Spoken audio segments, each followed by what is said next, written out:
आपके मुंह से ऐसे अल्फाज सुनकर बहुत हैरानी हो रही है मुझे। मैं यहाँ आपका कीमती वक्त बर्बाद करने नहीं आया हूँ और ना ही खुद की खातिरदारी करने। मैं बस आपके उधार के पैसे लौटाने आया हूँ, सूद समेत। अब मैं आपके पैसे लौटाने के बाद अपनी आज़ादी के साथ साथ नाटक खेलने की और गाने की आज़ादी भी हासिल कर रहा हूँ। सरकार, आप जैसा चाहते थे वैसा ही हुआ। गणपत राव ने सबके पैसे लौटाए और बाकी जो नुकसान हुआ वो अलग।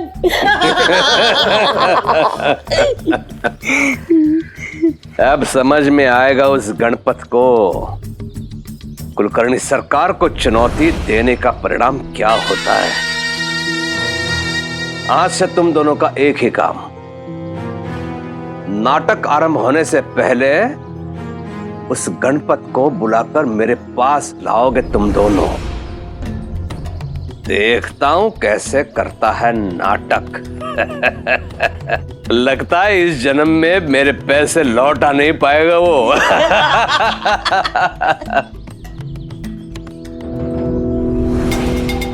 रुक क्यों गया दबा? लेकिन सरकार, ऐसे तो आपके पैसे कभी वापस नहीं मिलेंगे। हट।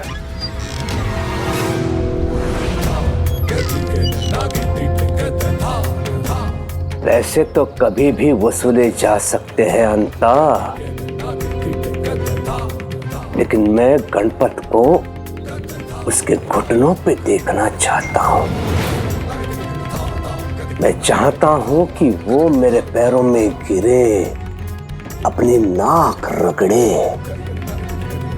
उसने मेरा अपमान करके बड़ी भूल कर दी है। अब मैं उसे अपमान के घोट पिलाऊंगा, और ये मैं जब तक नहीं करता तब तक मुझे संतुष्टि नहीं मिलेगी। हरिओम।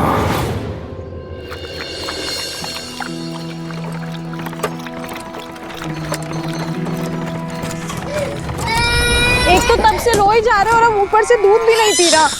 लाओ, मैं देखता हूँ। आप लोग अपनी परेशानी इनसे कह सकते हैं। ये साई है, साई, ये सबकी मदद करते हैं, आप लोगों की भी जरूर करेंगे।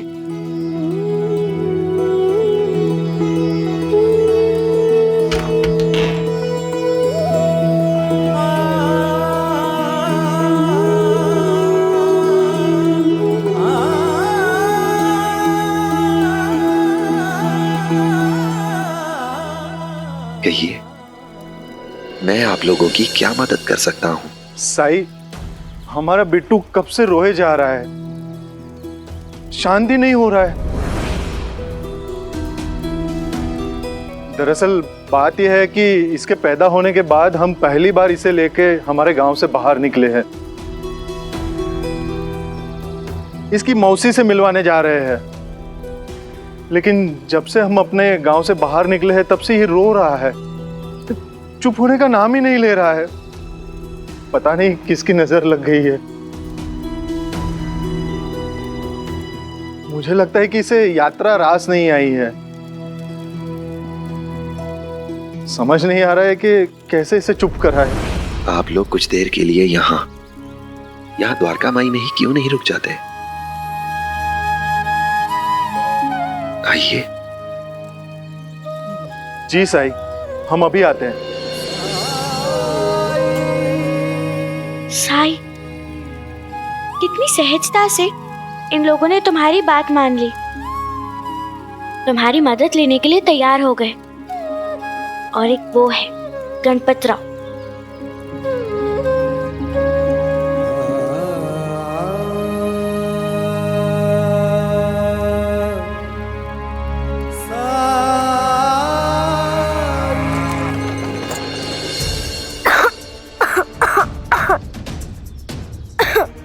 अब क्यों बुलाया मुझे?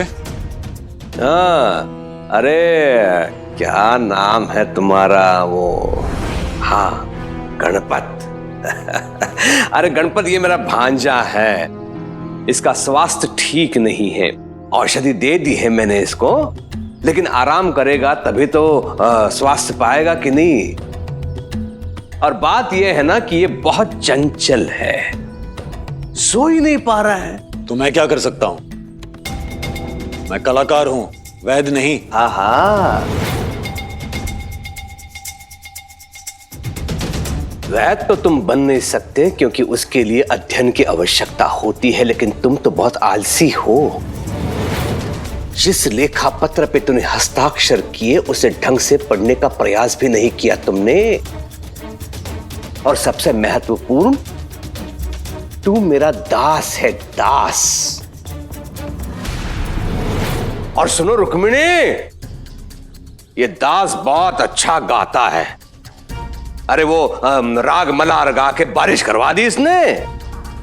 तो इस बच्चे के लिए लोरी गाकर इसे सुलाना तो इसके बाएं हाथ का खेल है कि नहीं? चल गा, लोरी गा, लोरी।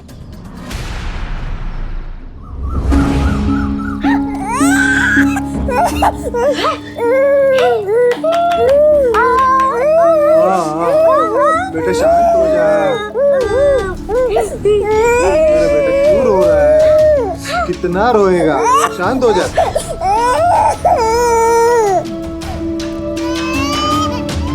साईं, कहीं इसकी तबीयत तो खराब नहीं हुई ना?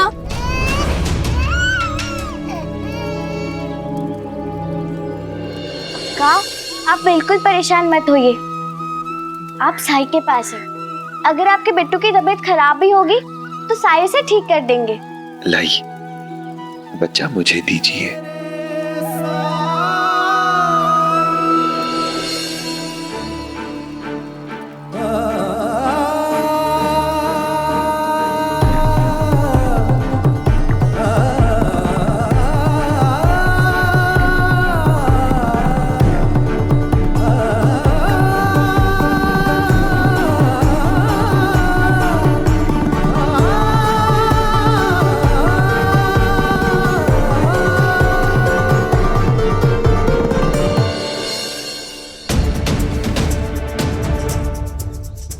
आप गणपत राव से लोरी गवाएंगे?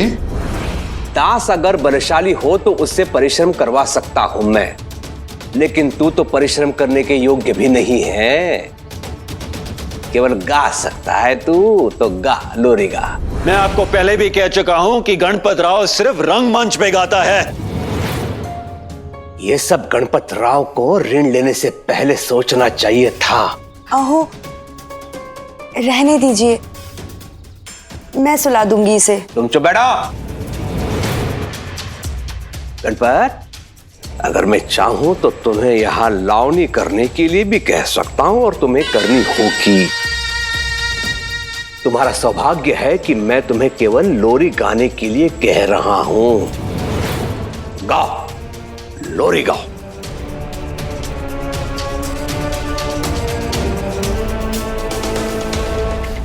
मैं खूब समझता हूं आपकी ये साजिश। आप जानबूझकर मुझे यहाँ नाटक का खेल शुरू होने से पहले इसलिए बुलाते हैं ताकि मैं नाटक ना कर पाऊं और आपकी गुलामी से मुक्त कभी ना हो पाऊं।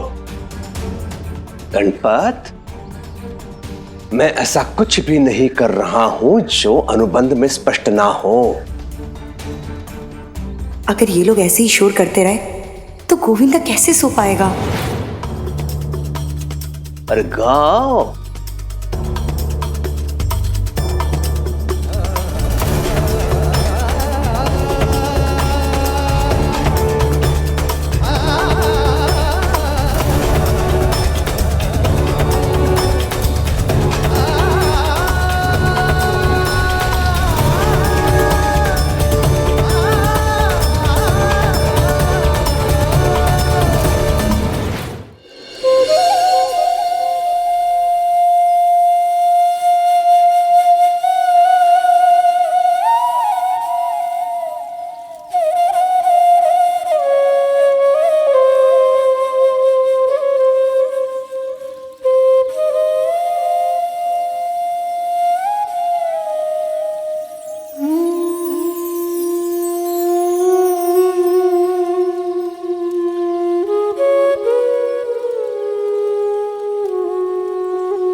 मामी जी, बांसुरी की धुन कितनी मीठी होती है ना, ऐसा लगता है कि कोई लोरी सुना रहा हो। बांसुरी की धुन?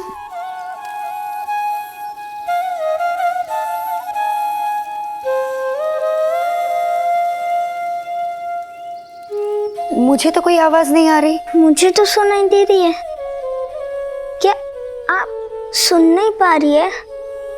मामी जी, बांसुरी की धुन सुनकर मुझे नींद आ रही है।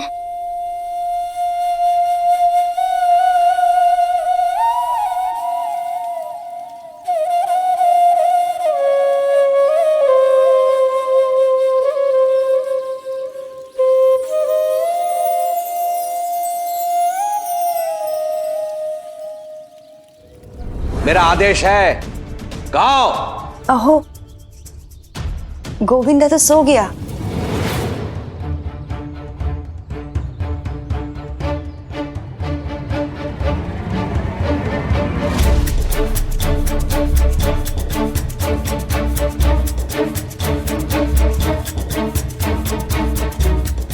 हरिओम हरिओम। ऐसे कैसे ये अचानक से सो गया? वैसे तो पूरा दिन उधम मचाता रहता है, आज ही नींद आनी थी इसे।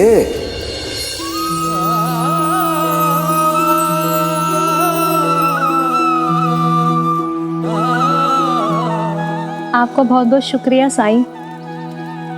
शुक्रिया की क्या बात है, ये तो मेरा फर्ज था।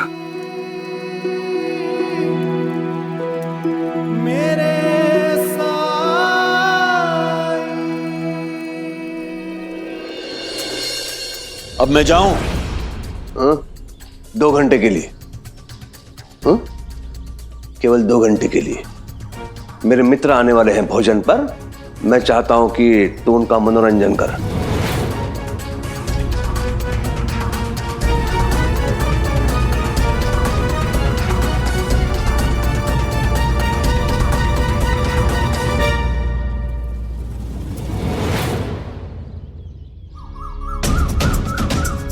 एक हफ्ते से ज्यादा समय बीत गया है, नाटक का एक खेल भी नहीं हो पाया है। रोज ठीक नाटक शुरू होने से पहले अंताजी पंताजी आ जाते हैं भाऊ को बुलाने कि चलो सरकार बुला रहे हैं। बचपन में लोगों से मैंने सुना है कि सरकार अच्छे आदमी नहीं है। अब समझ आया कि लोग सच कह रहे थे। पता नहीं सरकार को क्या मिलता है दूसरों को परेशान करके, उन्हें दुख पहुंचा के। ऐसे लोगों को तो नर्क में भी जगह नहीं मिलेगी।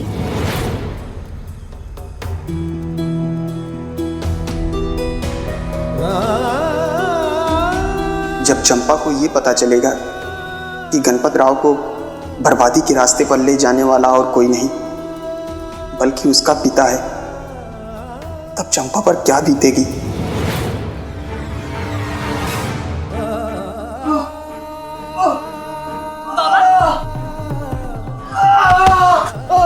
क्या हुआ चंपा के बाबू? बाबा क्या हुआ? क्या हुआ आपको? चंपा क्या हुआ तुम्हारे बाबू को? आई हिम्मत रखो, बाबा को साई के पास ले चलते हैं।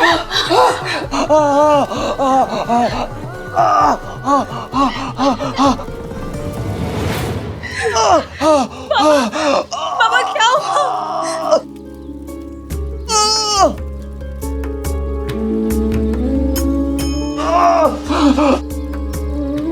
रविदास को यहाँ लाने के लिए शुक्रिया। ये अभी थोड़ी देर यहीं रहेंगे, इन्हें शांति की जरूरत है। सबूरी काकी, शांत हो जाइए, अब आप मत रोइए। देखना काका पूरी तरह से ठीक हो जाएंगे, साई है ना। कहाँ दर्द है रविदास? सीने में।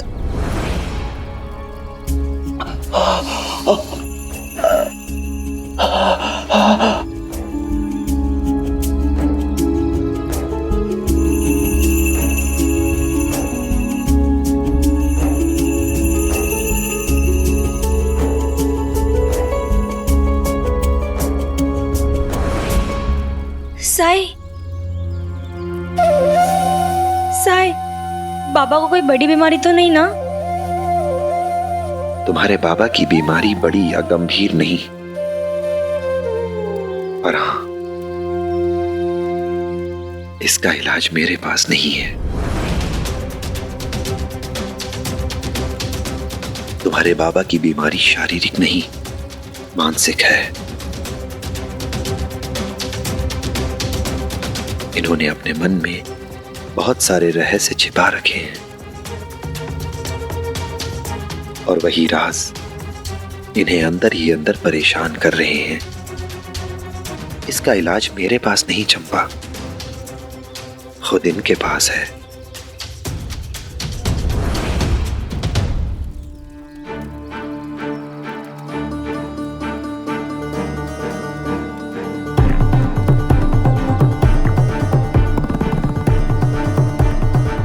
अगर तुम अपना झूठ, अपने गुनाह सबके सामने कबूल कर लेते हो तो खुद को हल्का पाओगे तुम।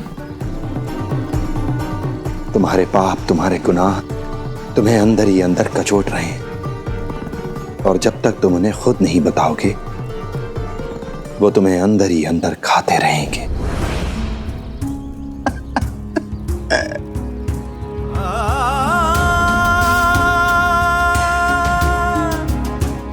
सब मेरी गलती है साईं। मैंने ये सब करने के लिए इन्हें विवश किया था। ये आप सब क्या कह रहे हैं?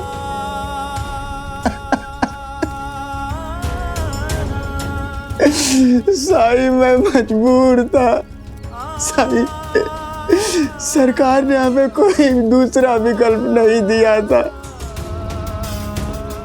सरकार ने हमें धमकी दी थी साईं कि हमें वो शिरडी से निकाल देंगे। मुझे अपने परिवार की चिंता थी, मुझे अपनी बेटी की चिंता थी साईं। चंपा की रक्षा करने के प्रयास में मैंने उसे चोट पहुंचाई साईं।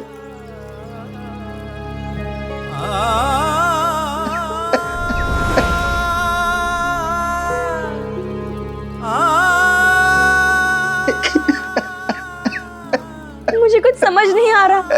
बाबा, आपने क्या किया है? बताइए ना।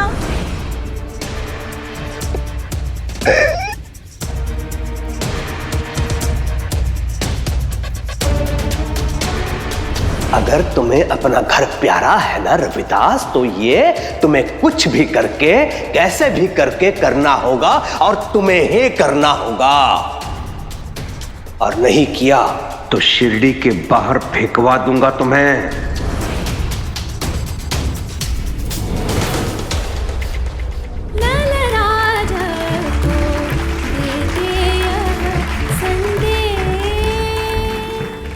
तूने मेरे साथ विश्वासघात किया।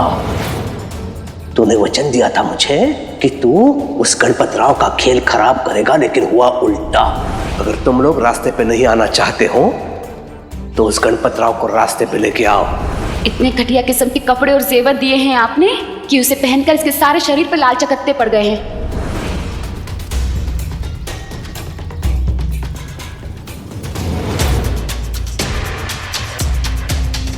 अपने देवता जैसे इंसान के साथ, भाव के साथ विश्वासघात किया। बाबा, इस गांव में से कितने लोग हैं जिन्होंने हमें अपने बराबरी का दर्जा दिया? हम नीच जात के लोग हैं, लेकिन भाव ने मुझे हमेशा कहा कि मैं किसी रानी से कम नहीं हूं, और उन्होंने वो साबित भी करके दिखाया। आज पूरा गांव मेरी तारीफ करता है।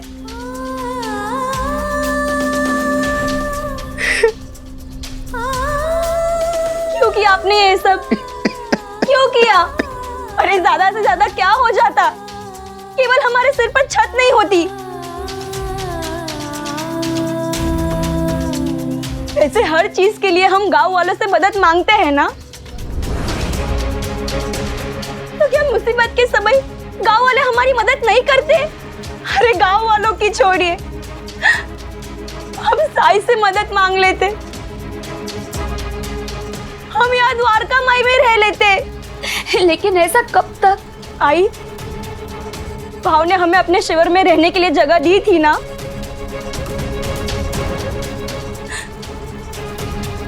क्या होता हमारे पास घर नहीं होता तो?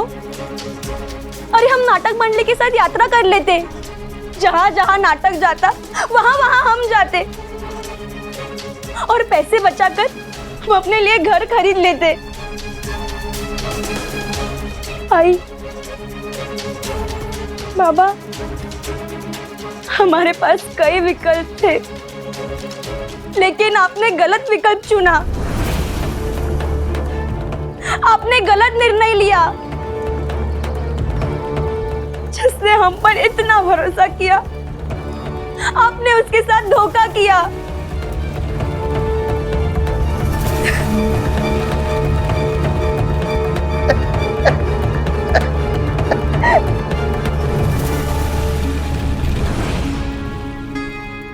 चंपा, शांत हो जाओ। शांत हो जाओ चंपा, शांत हो जाओ। साहब, आप ही बताइए, अपने आई बाबा की गलती को सुधारने के लिए मैं क्या कर सकती हूँ? कोई ना कोई उपाय तो होगा ही।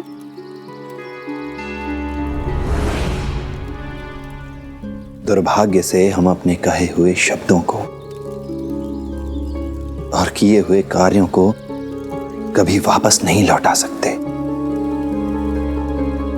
इसलिए कुछ भी करने से पहले हमें 100 बार सोचना चाहिए।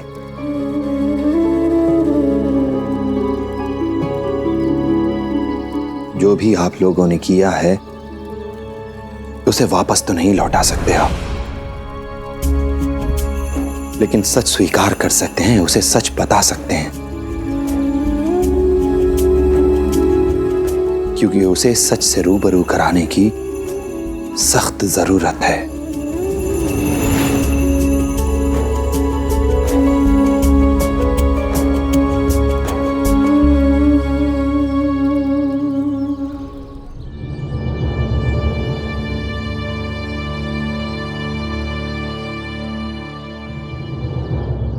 राव साहब,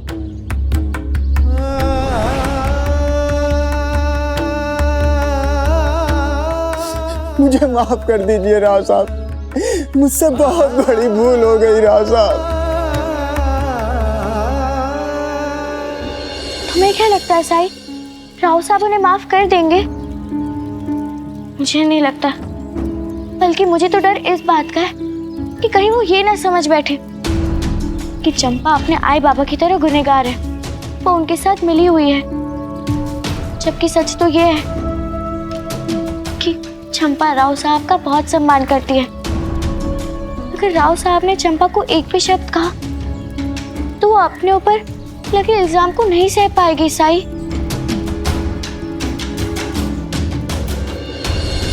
मेरा यकीन कीजिए राव साहब, इसके बारे में चंपा को कुछ भी पता नहीं था। आपको बताने से कुछ देर पहले ही मैंने चंपा को सब बताया था।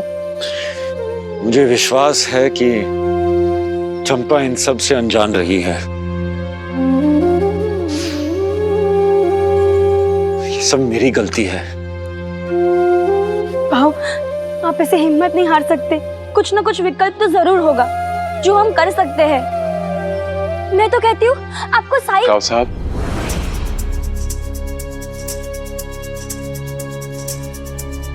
क्या बात है? राव साहब, हमें नहीं लगता हम आपकी नाटक मंडली में और काम कर पाएंगे।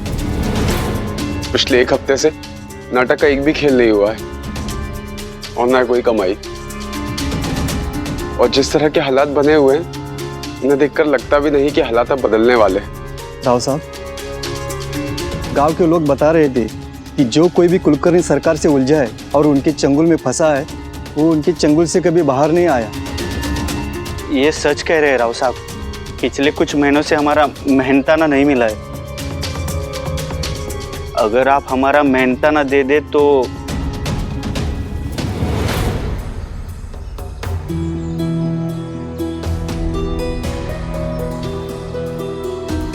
मुझे आप कल तक का समय दे दीजिए। मैं अपना सब कुछ बेचकर आप लोग को आपका मेहनताना दे दूंगा। आपके भी पैसे मिल जाएंगे।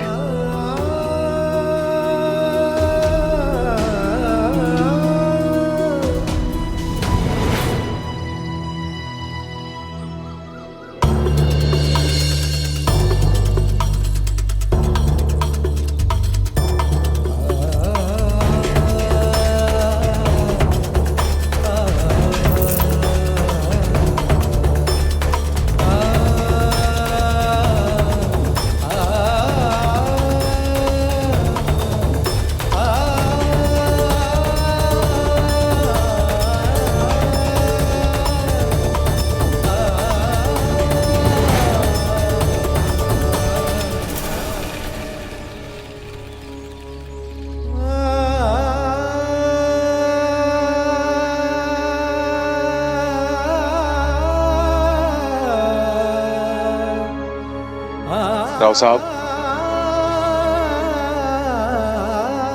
इनका मेहनताना इनमें बांट दो।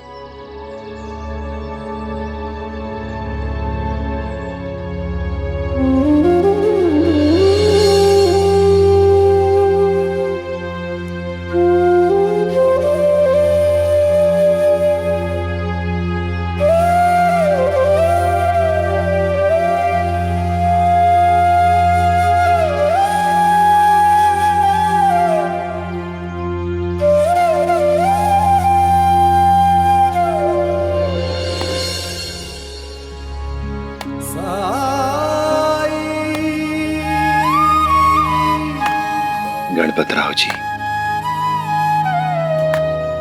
क्या मैं आपकी कुछ मदद कर सकता हूं? क्यों बार बार वही बात दोहराते रहते हैं साईं? इस समय मैं बहुत परेशान हूं, मुझे और परेशान मत कीजिए। रुकिए गणपत राव जी,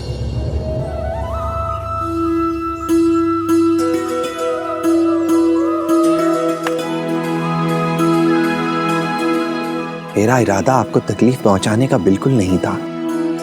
मैं तो आपकी मदद करना चाहता था, कुछ देना चाहता था आपको।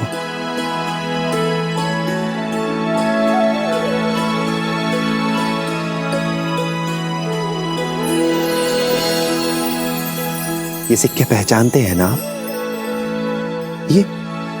ये आपने ही मुझे दिए थे और कहा था कि जरूरत पर काम आएंगे। आज वो वक्त आ गया है। आज मुझसे कहीं ज्यादा आपको इन सिक्कों की जरूरत है। ले लीजिए। मेरी बदनसीबी का मजाक उड़ा रहे हैं आप? मैंने आपको कभी भिक्षा के लिए पैसे दिए थे, उस वक्त मेरी हैसियत थी। आज मेरी ऐसी हालत है कि आप मुझे भीख दे रहे हैं। इसी बात का एहसास दिलाना चाहते हैं आप, है ना? अरे मुझे तो समझ में नहीं आता कि यहाँ के लोग आपको इतना प्रेम, इतना सम्मान क्यों देते हैं। आप तो नफरत के लायक नहीं हो। साईं, इस तरह से मदद की जाती है? मेरे चंद सिक्के वापस लौटा के मुझ पर एहसान जताना चाह रहे हैं आप? जब मदद नहीं ली तब आप मुझे इतना बेइज्जत कर रहे हैं। अगर मदद ली होती तो न जाने कितना जलील करते आप मुझे। शायद इस वजह से मेरे मन में आपके लिए हमेशा अविश्वासी बना रहा है। मैंने तो पैसे आपको इसलिए दिए थे क्योंकि मैं आपको दिल से मदद करना चाहता था, लेकिन आप मेरी मदद नहीं कर रहे हैं। आप मेरा अपमान कर रहे हैं, मेरी परिस्थिति का अपमान कर रहे हैं आप। साईं, संत महात्मा ऐसे नहीं होते।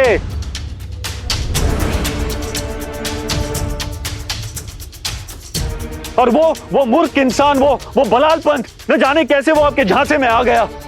और ये सब लोग जो आप पर भरोसा करते ना, वो आपका असली रूप नहीं जानते। मैं जानता हूं आपका असली रूप।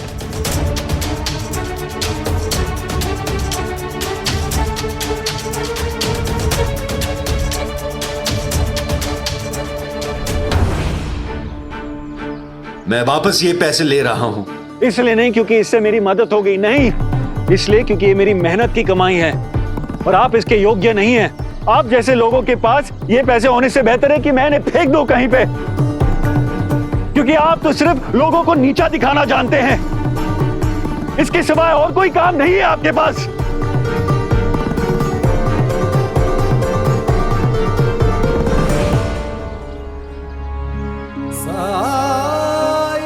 मटका अभी भी कच्चा ही है।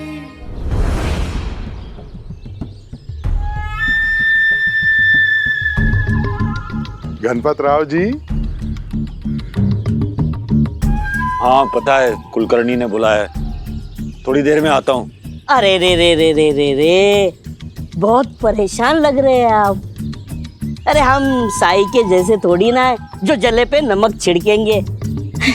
अरे हमको तो आपसे सहानुभूति है, हमदर्दी है, हम आपके दुख में शामिल होने आए हैं। सच में बहुत बुरा लग रहा है आपकी ये हालत देख के। हमें तो आपका नाटक बहुत पसंद था, लेकिन सरकार का हुक्म हम टाल नहीं सकते। क्या रुतबा था आपका, जलवा था जलवा। सच में गणपत राव कला का पर्याय, वो कहते हैं ना, अरे नाम ही काफी है गणपत राव। लेकिन आज क्या हालत हो गई है इनकी, ऊपर वाला किसी कलाकार की ऐसी दुर्गति ना करे। हाँ? अरे कहाँ चल दिया हुजूर? अरे अंता जी समझा कीजिए, आसमान में उड़ने वाला शख्सियत अगर अचानक जमीन पर गिर जाए तो किसी से कैसे नजरें मिला पाएगा। अरे ये तो बहादुर है बहादुर, अगर इनके जगह पर मैं होता ना तो अपनी जान ही दे देता। अरे ऐसी जिल्लत भरी जिंदगी जीने से अच्छा मर जाना बेहतर है। और करते ही क्या है आप? आपने दूसरों को नीचा दिखाने के सिवा कुछ किया है? इसके सिवा कुछ काम है आपके पास? ऐसा गणपत राव ने साई को कहा सरकार। हरिओम हरिओम। इसे कहते हैं सोने पे सुहागा। गणपत राव तो कंगाल हो गया, लेकिन उस साई को भी 100 बातें सुननी पड़ी। अरे अंता जी सरकार को वो भी तो बताइए कि गणपत राव को सुनाते वक्त मैंने कहा कि मैं ये सब सह नहीं पाता, मैं तो अपनी जान ही दे देता। तो उसका मुंह कैसे हुआ था? हा?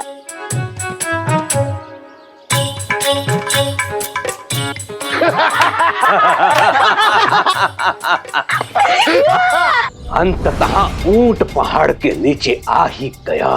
ना बचा नाम, ना बचा मान सम्मान, ना धन, लुटियां लुट गई, कंगाल हो गया गणपत राव। सरकार कंगाल ही नहीं बल्कि वो अकेला भी हो गया है, सब के सब छोड़ गए उनसे। आपका प्रतिशोध पूरा हो गया। नहीं, अभी नहीं बनता। उस गणपत राव ने कई बार मेरा अपमान किया है, तो उसे भी कई बार दुख भुगतना होगा।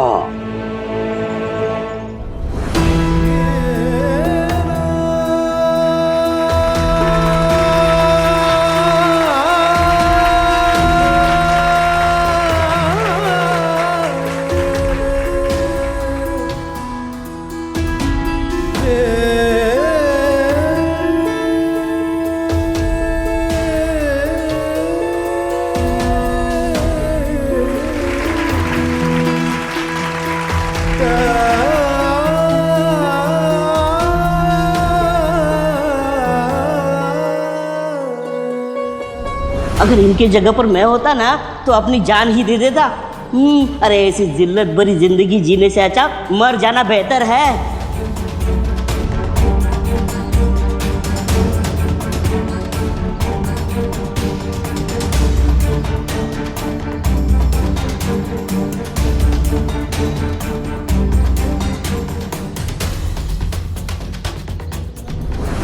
बरसों की मेहनत के बाद मेरे पास मेरे लिए सिर्फ ये है, ये जहर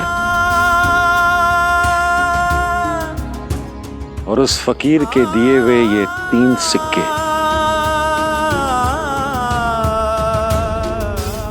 भले ही मेरा जन्म एक गांव में हुआ, पर महान रंगकर्मी, महान कलाकार गणपतराव का जन्म एक रंगमंच पर हुआ था। यहीं से उसकी कहानी की शुरुआत हुई थी और यहीं पर आकर खत्म भी होगी।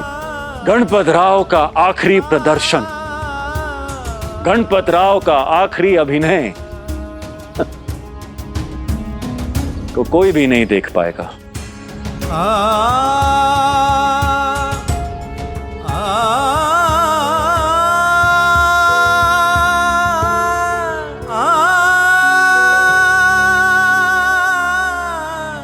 भाइयों और बहनों, आज यहां मेरा सबसे बड़ा नाटक होगा और इस नाटक की कहानी कोई पौराणिक या धार्मिक कथा पर आधारित नहीं है, बल्कि एक सच्ची कहानी पर आधारित है। एक कलाकार की कहानी पर, उसके राजा से रंग बनने की दास्तान। वो महान कलाकार जिसके कदम सफलता चूमती थी, जिसके प्रशंसक उसका पीछा नहीं छोड़ते थे, और अचानक उसने अपना नाम, पैसा, शान, शोहरत, प्रशंसक सब कुछ गवा दिया। और वो महान कलाकार और कोई नहीं बल्कि मैं, गणपतराव हूं, जिसका एक क्षण में ही सब कुछ बर्बाद हो गया। अब यहां से केवल मेरे पास दो रास्ते हैं, जिंदगी भर की गुलामी या फिर जिंदगी से आजादी।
गणपत, क्या हुआ तुम्हें? बलाल, बलाल, बलाल,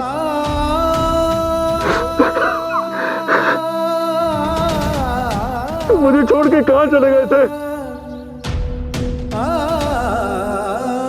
कोई अपने दोस्त के साथ ऐसा कभी करता है क्या? हाँ? तुमने ही तो मुझे जाने पर मजबूर किया था। तुमने बोला था कि तुम्हें ना मेरी जरूरत है ना मेरी दोस्ती की, और तुमने मान लिया। लाल, दोस्त होकर भी तुम मेरा गुस्सा नहीं समझ पाए। अरे तुमसे बेहतर मुझे मेरे गुस्से को और कौन जानता है, और ये जानते हुए भी तुमने मुझे छोड़ दिया। तुमसे दूर रहकर भी कभी तुमसे दूर नहीं था मैं। हर वक्त तुम्हारी चिंता सताती थी। मैं तुम्हारे पास वापस आना चाहता था, लेकिन सोच के डरता था कि मुझे सामने देखकर पता नहीं कैसी प्रतिक्रिया हो तुम्हारी। लेकिन कल रात मैंने सपने में देखा कि तुम जहर पीकर आत्महत्या कर रहे हो, और इन वक्त पे साईं ने आके तुम्हारी जान बचा ली। उसके बाद मैं खुद को रोक नहीं पाया। गणपत, तुम कुछ बोल क्यों नहीं रहे?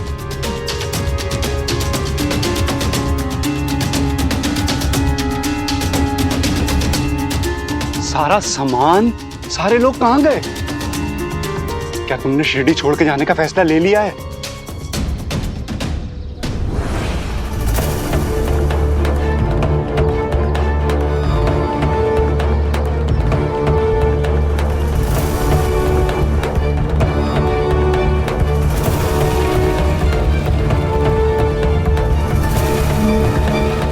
ये क्या है गणपत?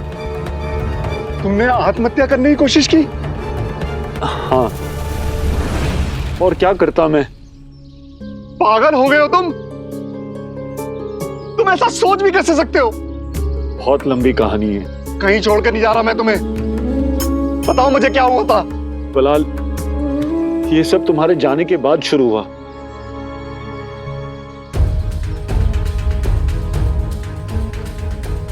पढ़ तो लीजिए। अभी विश्वास की बात हुई ना, देखिए मेरा विश्वास।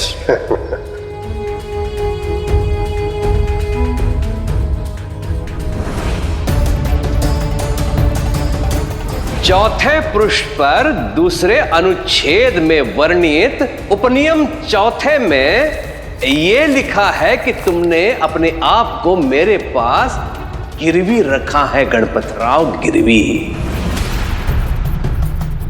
कुलकर्णी सरकार ने तुम्हें याद किया है। ठीक है, नाटक के बाद आऊंगा। ये मत भूलिए कि अब आप कुलकर्णी सरकार के गुलाम हैं। चल रहे हैं या घसीटूं? कब लौटा रहे हो मेरे पैसे? बस इतनी बात थी। तुम्हारे लिए इतनी सी बात होगी, मेरे लिए बहुत बड़ी बात है। लेकिन अगर आप मुझे नाटक खेलने की इजाजत नहीं देंगे तो मैं आपके पैसे वापस कैसे करूंगा?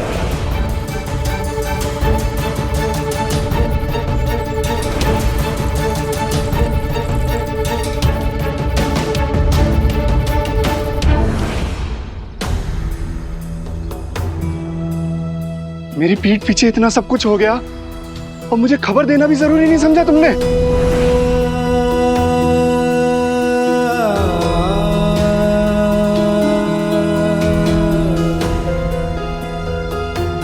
खबर देता भी तो तुम क्या कर लेते? जब तक तुम रहे तुमने अपना फर्ज निभाया, मुझे चेतावनी दी, खतरों से आगाह किया, लेकिन मैंने ही ध्यान नहीं दिया। तुम्हारी हर बात को मैंने अनसुनी कर दी, इसलिए उसकी सजा तो मुझे ही भुगतनी होगी ना। जिंदगी भर की गुलामी से बाहर निकलने का ये एकमात्र तरीका, ये एकमात्र विकल्प मुझे लगा, मैंने चुन लिया। ये एकमात्र विकल्प नहीं है, एक और रास्ता था तुम्हारे पास, एक और विकल्प था जो पहले भी था और आज भी है। मेरे साथ साईं के पास चलो, वो मदद जरूर करेंगे। साई के पास? वो मुझे मिले थे, जानते उन्होंने मेरी मदद करने की कैसे कोशिश की? भिक्षा में मैंने उन्हें जो 3 सिक्के दिए थे ना, वही मुझे लौटाकर मुझसे कहा कि मुझे इनकी ज्यादा जरूरत है। कभी नहीं, मैं मर भी जाऊंगा पर उनसे दोबारा नहीं मिलूंगा मैं। तो हमारे पास एक ही विकल्प है, हमें ये गांव छोड़ के भाग जाना चाहिए। क्या भाग जाना चाहिए? कभी नहीं, गणपत राव कभी मैदान छोड़कर भागता नहीं। तो जो तुम अभी आत्महत्या कर रहे थे, क्या वो मैदान छोड़कर भागना नहीं था? समझो मेरे भाई। शायद तुम सही कह रहे हो।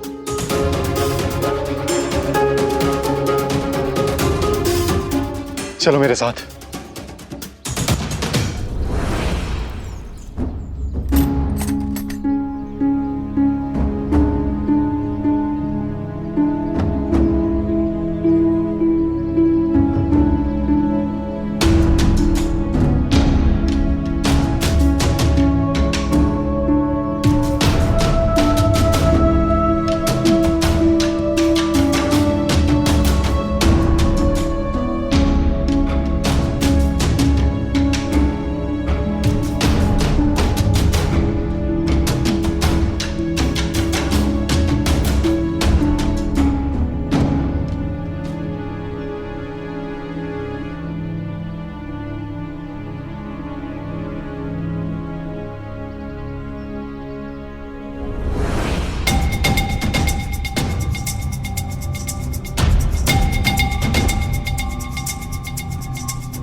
बिलाल, क्या हुआ?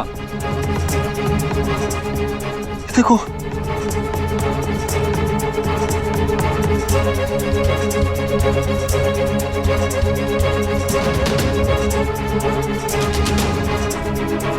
इतने सारे सिक्के ये कहां से आए? पता नहीं, मैंने तो इसमें वही सिक्के डाले थे जो साईं ने मुझे दी। और अब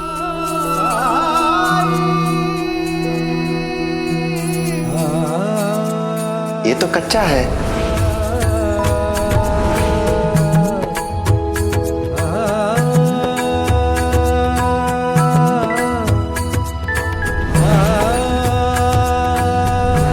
ये लीजिए, जरूरत के वक्त काम आएगा। जरूरत के वक्त काम आएगा। मुझे तो बहुत खुशी हो रही है कि आखिर में आप दोनों ने हमारी बात मान ली। मैंने कुछ नहीं किया राव साहब, वो तो साईं ने हमें रास्ता दिखाया। क्या मैं आपकी कुछ मदद कर सकता हूँ? खुद तो दर दर जाके भिक्षा मांगते फिरते हो, बड़े आए गणपत राव की मदद करने वाले। मेरा इरादा आपको तकलीफ पहुंचाने का बिल्कुल नहीं था। मैं तो आपकी मदद करना चाहता था।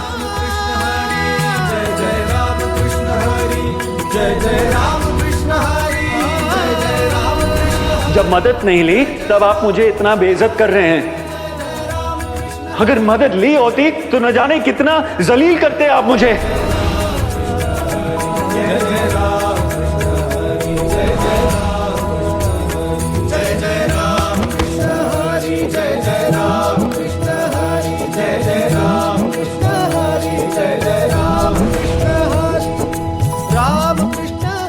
तुम सही कह रहे थे, ये सब साईं की कृपा है।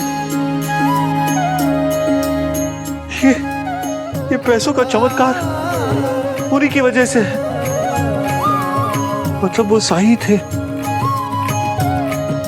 साईं ही ने मुझे उस जहर से बचाया। साईं कोई साधारण व्यक्ति नहीं है। तुम सही कह रहे थे। मुझे अब तुम्हारी बातों पर विश्वास आया। मैं भी कितना बड़ा मूर्ख रहा हूं। बहरहाल, मुझे शिरडी से भागकर नहीं जाना, मुझे साईं के पास जाना। मुझे द्वारका में ले चलो।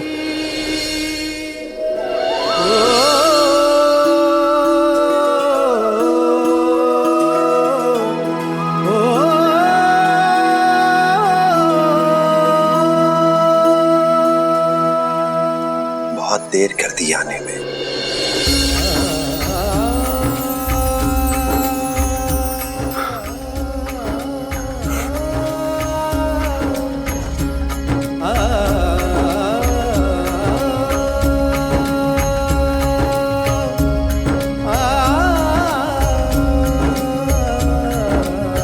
मन में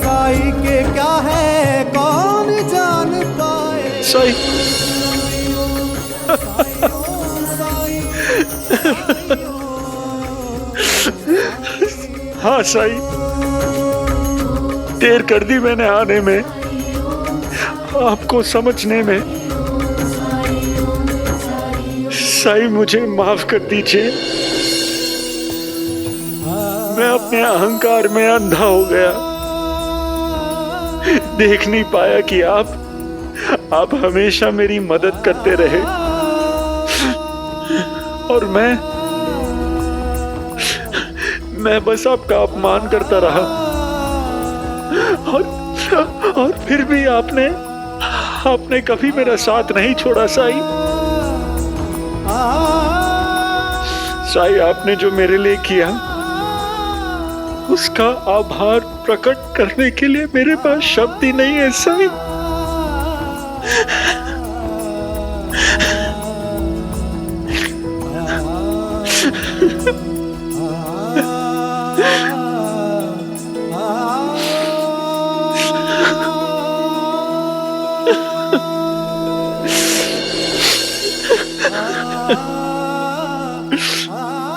मैंने कुछ नहीं किया है गणपतराव जी,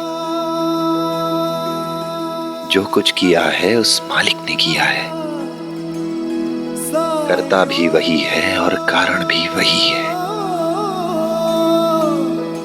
इस संसार में हमें जो कुछ भी प्राप्त होता है वो हमारे कर्मों का ही फल है, और इस फल में उसी की मर्जी होती है। पर एक बात कहूं, बहुत कमजोर निकले आप। इतनी जल्दी हार मान ली।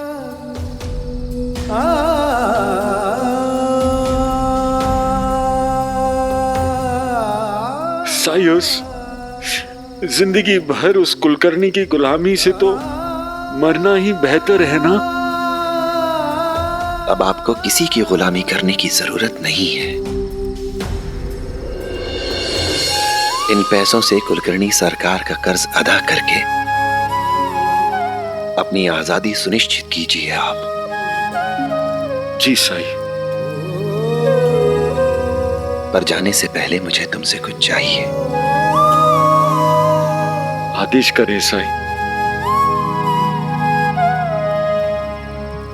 आदेश नहीं, अनुरोध है। चाहे कुछ भी हो जाए जीवन में कितनी भी तकलीफें, परेशानियां, कितना भी बुरा वक्त क्यों ना आ जाए, पर आप कभी अपने प्राण लेने की कोशिश नहीं करेंगे। इसके बारे में सोचेंगे भी नहीं आप, भले ही जीवन में कोई विकल्प बचे या ना बचे। मैं वादा करता हूं।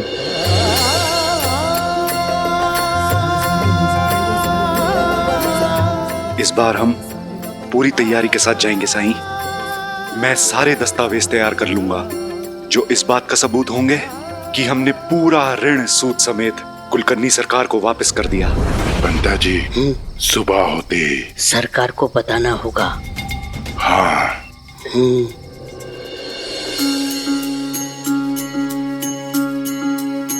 ओ सुख दुख आने जाने हैं और साए, बाबुराए मनवा तेरा लज न जाए। मन में आशा के दीपक बुझने ना पाए, सुबह फिर से आएगी रात समझाए। ओम साई ओम साई ओम साई ओम साई ओम साई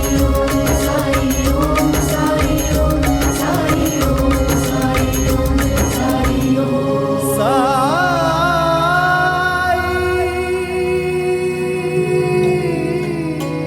राम जी भला करें।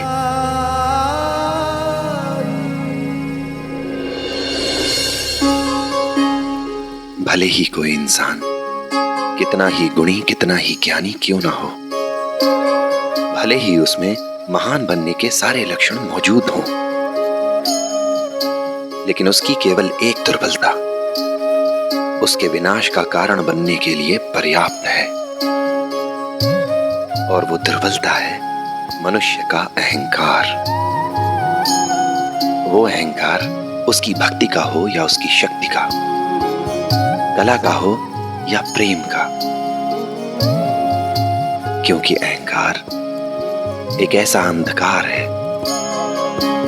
जिसमें मनुष्य को अपने अलावा किसी दूसरे का एहसास नहीं रह जाता। वो ये भूल जाता है कि इस ब्रह्मांड में हम केवल एक कण के समान हैं और जीवन की सच्ची सफलता अपने अहंकार से मुक्ति पाने पर ही संभव है।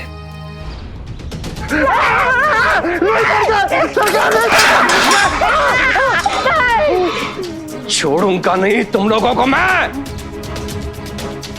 उसके पास पैसे कहां से आए? ये तो पता नहीं सरकार, लेकिन कल रात को वो उस पाखंडी साई के साथ था और उस पाखंडी साई ने उसे सलाह दी जाकर कर्जा चुका दे।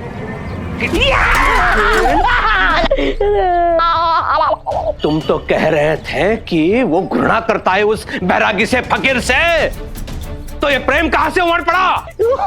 मैं पता नहीं सरकार, लेकिन उसका प्रबंधक बल्लालपन लौट आया है, शायद उसने ही। चुप बैठो, तुम लोगों की अकर्मण्यता की कहानियां नहीं सुनिए मुझे। एक तो उसने शुल्क का अग्रिम भुगतान कर दिया है, यदि उसने ऋण की राशि ब्याज के साथ चुका दी तो वो स्वतंत्र हो जाएगा नाटक खेलने के लिए, और मैं ये होने नहीं दूंगा। यदि वो मेरा ऋण चुका भी देता है तो कोई बात नहीं, अगर कुछ ऐसा हो जाए उसके साथ कि जिसके कारण से वो गा ही न पाए तो जल्दी।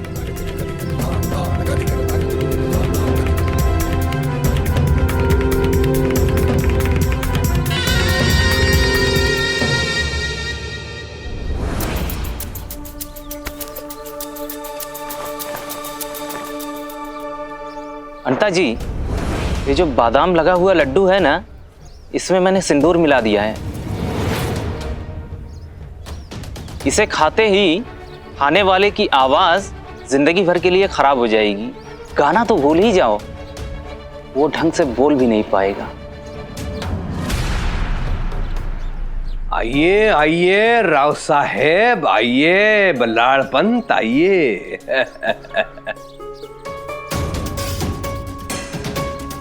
राव साहिब,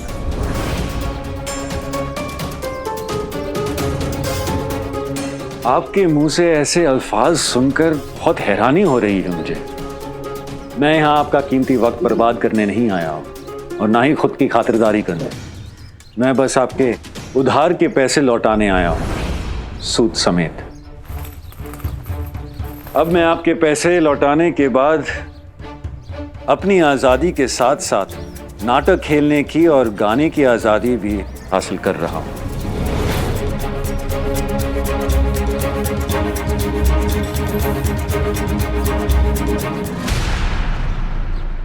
हरिओम हरिओम।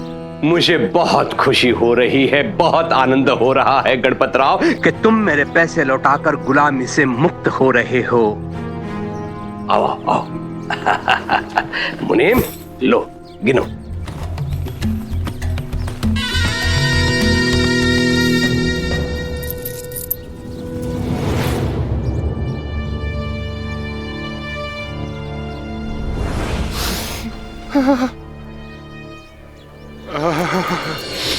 लगता है सरकार के घर आज मेहमान आए हैं, लेकिन मुझे लगता है कि इन लड्डुओं में कुछ तो विचित्र है। क्या मतलब? मतलब ये कि इन सारे लड्डुओं में से केवल एक लड्डू पर बादाम लगा है। अगर मेहमान इन्हें देखेंगे तो सोचेंगे कि सरकार की माली हालत ठीक नहीं है। देखो बैरागी, बादाम लगा लड्डू विशेष अतिथि के लिए है। सोचो, अगर सारे लड्डुओं पर बादाम लगे हों और उसके बाद भी तुम ये विशेष लड्डू जो कि विशेष मेहमान के लिए, इसे पहचान लो तो सरकार कितने खुश होंगे। तुम्हारी बुद्धिमत्ता पर तुम्हें शाबाशी देंगे। हो सकता है इनाम भी दे दें। यही मौका है। तब तो सभी लड्डुओं में बादाम लगवाऊंगा। ये लो, सब में बादाम लगा दो। अरे लगाओ, अंता जी का हुक्म है। अरे जल्दी लगाओ।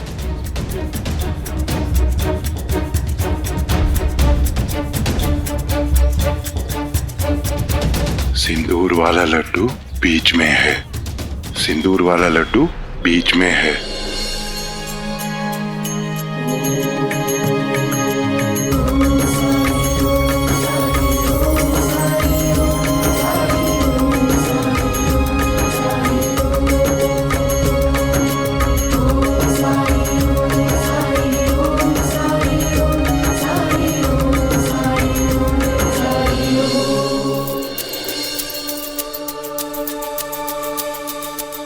पूरे हैं सरकार।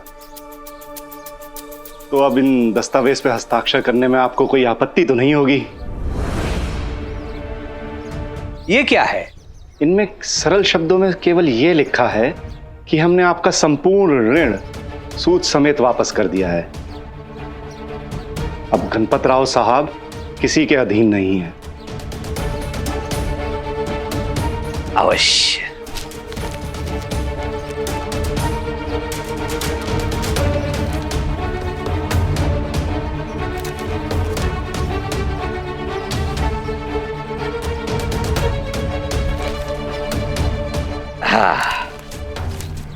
लीजिए। हरिओम हरिओम। एतद् द्वारा मैं ये घोषणा करता हूं कि श्रीमान गणपत राव आज से एक स्वतंत्र व्यक्ति हैं। हरिओम।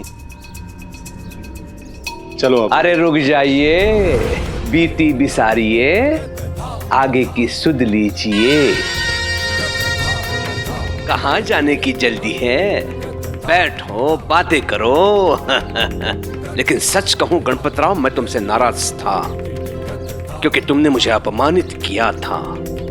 अब जब तुमने मेरे पैसे लौटा दिए हैं तो मुझसे जो भूल हुई है मैं उसे सुधारने के लिए तुम्हारे सामने एक प्रस्ताव रखना चाहता हूं। इसमें भी इसकी कोई ना कोई चाल जरूर होगी। अरे व्यर्थ में तुम दोनों परेशान हो रहे हो। इसमें मेरी कोई चाल नहीं है, केवल मित्रता का हाथ बढ़ा रहा हूं। स्पष्ट कहिए, आप क्या चाहते हैं? गणपत राव, मेरे कुछ मित्र यहाँ काम से आ रहे हैं।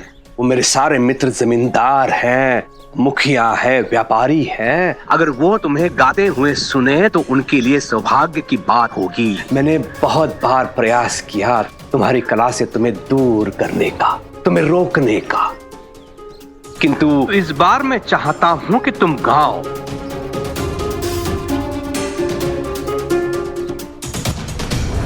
ठीक है। ये मेरी आखिरी शर्त है गणपत राव, थोड़ी देर और इंतजार करो। हरिओम। हाँ, आइए। ये क्या किया तुमने? तुमने उसे हाँ क्यों कहा? क्या तुमने उसे माफ कर दिया है? नहीं, मैंने इन्हें माफ नहीं किया, लेकिन बलाल बहुत दिनों से गाया नहीं है, और जब मेरे साथ साई है तो फिर किस बात का डरना। माननीय अतिथियों, वो बेला आ गई है जिसके लिए आप सब लोग यहाँ पधारे हैं। हमारा सौभाग्य है कि महान गायक गणपत राव जी उपस्थित है। अब मैं उनसे विनती करता हूं कि वो हमारे लिए एक गाना प्रस्तुत करे। हरिओम। श्रीमान कुलकर्णी, शुक्रिया। अरे रुक जाइए। आपके मुक्ति के शुभ अवसर पर गाना गाने से पहले मुंह मीठा कर लीजिए गणपत राव जी। अंता आओ।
इस मंच से सबके हृदय में उतर जाओ गणपतराव, आरंभ करो।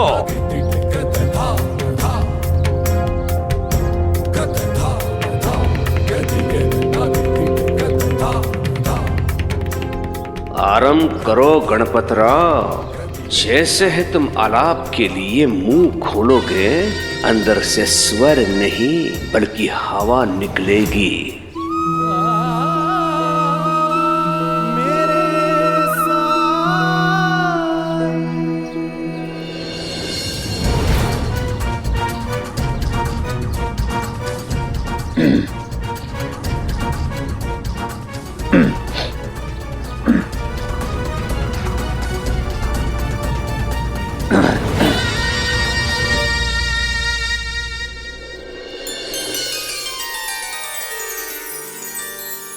साईं इतना दीजिए जामे कुटुम समाए, मैं भी भूखा ना रहूं और साधु न भूखा जाए।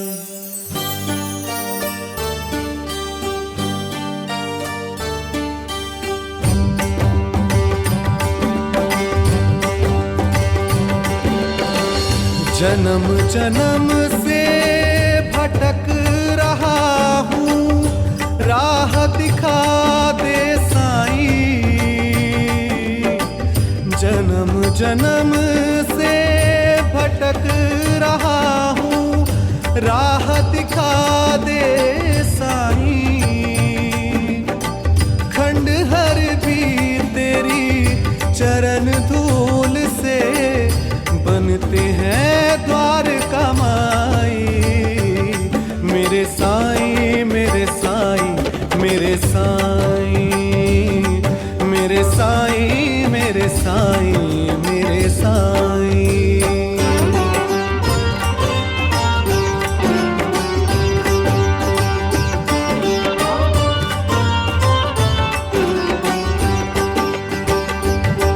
माया बाजार में खोया यूं, खुद को समझ के काया।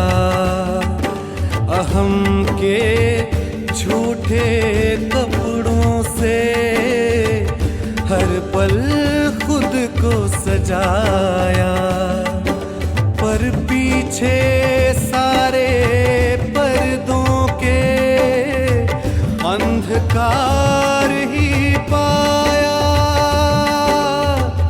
सुना है केवल पानी से ही तुमने है ज्योति जलाई।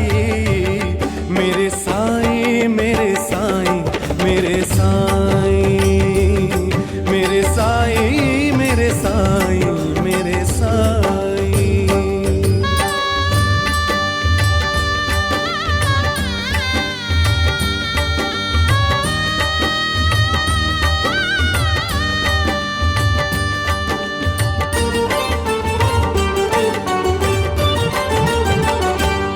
रोग भव का हर दो साईं, दूर ये सारे भरम करो। मैं हार चुका हूँ खुद से ही, साईं मुझ पे रहम करो। अज्ञान बदरिया हट जाए, बस इतना ही कर्म करो। ज्ञान का सूरज साईं दिखा दो, तुम ही मेरे कन्हाई। मेरे साईं मेरे साईं मेरे साईं, मेरे साईं मेरे साईं मेरे साईं। जन्म जन्म से भटक रहा हूँ, राह दिखा दे साईं। खंडहर भी तेरी चरण धूल से बनते हैं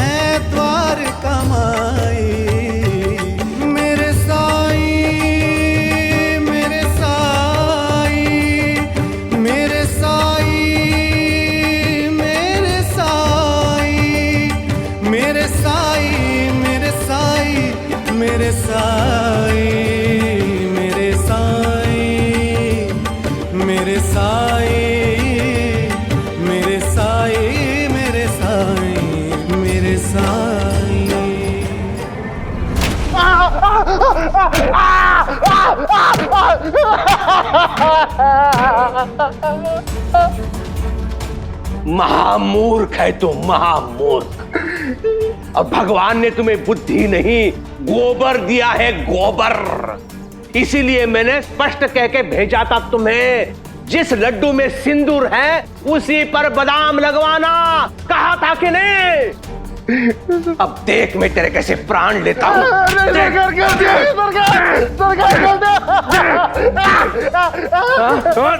मैं कैसे कैसे कैसे प्राण लेता हूँ।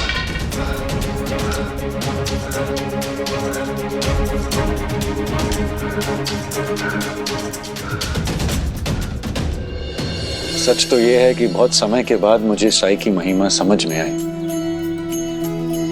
अब मैं किसी को भी उनकी प्रशंसा करने से नहीं रोकूंगा। आखिरकार ऋण चुकाकर मुझे मेरी आजादी वापस मिल गई, और ये सब साई की वजह से हुआ। और अब मैं एक नई शुरुआत करना चाहता हूं साई। अब शिरडी से जाने का मेरा वक्त आ गया है। भाऊ, आप सच में जा रहे हैं? पर मैं अपनी छोटी बहन को हमेशा याद रखूंगा। तुमसे मिलने जरूर आऊंगा मैं। आप मत जाइए राव साहब, नाटक का मंचन करने में हम सब आपकी मदद करेंगे। नहीं, अभी तुम्हारे पढ़ने लिखने का समय है और मेरा जाने का। लेकिन अब कहाँ जाएंगे? और क्या अब आप नाटक का मंचन बंद कर देंगे? बिल्कुल नहीं। अभी तो जबकि मैंने अपना अभिमान त्याग दिया है, तभी तो कोई भी मुझे कुछ भी करने से नहीं रोक सकता। अभी मेरे समझ में आया कि अभिमान और घमंड कला का काल है। मैं हमेशा अपने घमंड में ही चूर रहा, अपने आप को दूसरों से बेहतर समझता रहा। मेरे गुस्से और मेरी संकी ने हमेशा मुझे गलत निर्णय लेने में मजबूर किया। यहां तक कि मैंने अपने सबसे करीबी दोस्त का अपमान किया और उसे भगा दिया। उसकी निष्ठा की कद्र नहीं की, उसकी कद्र नहीं की। माफ कर देना दोस्त। मैं बहुत अधिक महत्वाकांक्षी हो गया था, इसलिए सही और गलत में पहचान ही नहीं कर पाया सही। मुझे खुद में सुधार लाने की जरूरत है। मैं कलाकार हूं,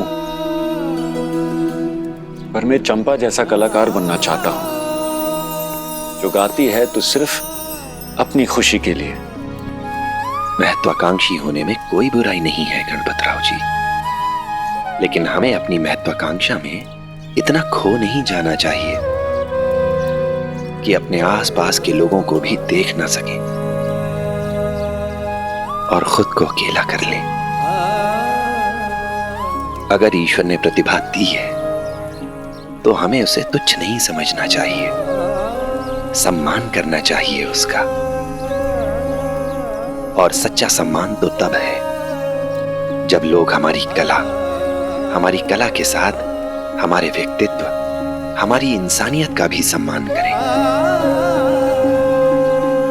और इन दोनों में ये संतुलन बहुत जरूरी है। साई, मैं आपकी ये सीख हमेशा याद रखूंगा। अब चलता हूं साई। भाऊ, आप मिलने आएंगे ना? जरूर। और जब मैं फिर से अपने आप को स्थापित कर लूं, तो तुम जब भी चाहो मेरी मंडली से वापस जुड़ सकती हो और अपना अभिनय फिर से शुरू कर सकती हो। अब नहीं भाव, आपके साथ नाटक में काम करना मेरे जीवन की सबसे बड़ी उपलब्धि है। मेरी सबसे अच्छी यादों में से एक है, जिसे मैं हमेशा संजो के रखूंगी। लेकिन सच बात यह है कि मैं कभी शिरडी छोड़ के नहीं जा सकती, मेरे साई को छोड़कर कभी नहीं जा सकती। भाव, आपने मुझे एक सपना दिखाया और उसे पूरा करने में मेरी मदद भी की, जिसके लिए मैं आपकी शुक्रगुजार हूँ। लेकिन मैं साई, जिपरी और अपने गांव से दूर होकर नाटक में काम करके कभी खुश नहीं रह पाऊंगी। भाऊ, मुझे माफ कर दीजिएगा। बिल्कुल भी नहीं। अब मुझे भी समझ में आ गया है कि सब साई के साथ क्यों रहना चाहते हैं। सच कहूं तो आपसे दूर जाने का मन तो मुझे भी नहीं करता। साई, आपकी बहुत याद आएगी मुझे। हमें भी आपकी बहुत याद आएगी। हमें भी आपकी बहुत याद आएगी। मुझे भी आप सब लोगों की बहुत याद आएगी।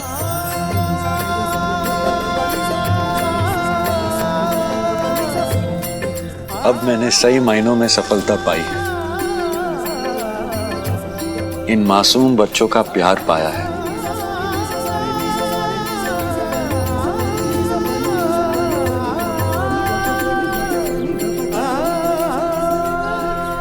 शुक्रिया साई।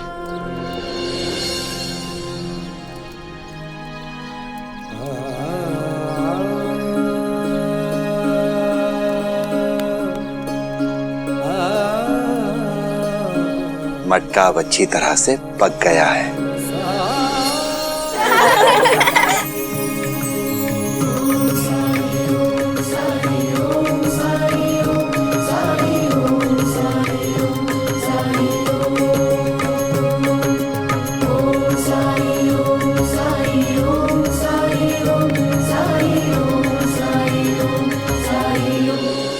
ऐसे और भी मज़ेदार वीडियो के लिए हमारे चैनल को लाइक, शेयर और सब्सक्राइब करें।